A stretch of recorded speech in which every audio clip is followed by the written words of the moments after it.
సౌకర్యాలు లేవు అధ్యక్ష. మా కొరుట్ల హాస్పిటల్ అధ్యక్ష 100 పడకల ఆసుపత్రి అధ్యక్ష. ఆరంభించి 2 సంవత్సరాలు అయింది అధ్యక్ష. హాస్పిటల్ ఖాళీగా పడింది అధ్యక్ష. ఒక్క స్టాఫ్ లేదు అధ్యక్ష.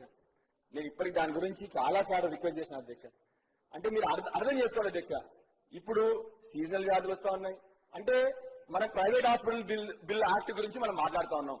మన గవర్నమెంట్ హాస్పిటల్ మాత్రం స్ట్రెంథెన్ చేసుకోవట్లేదు అధ్యక్ష. 2 ఏళ్ళైంది 100 పడకల ఆసుపత్రి ఓపెన్ చేసి దాంట్లో ఇప్పటివరకు స్టాఫ్ కూడా ప్రొవైడ్ చేయలేని పరిస్థితి అధ్యక్ష.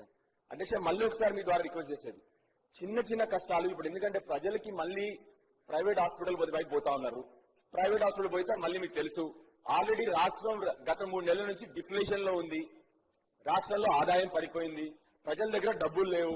మళ్ళీ వాళ్ళందరినీ కూడా మన ప్రైవేట్ హాస్పిటల్ పంపించే పరిస్థితి రాకూడదు అధ్యక్ష.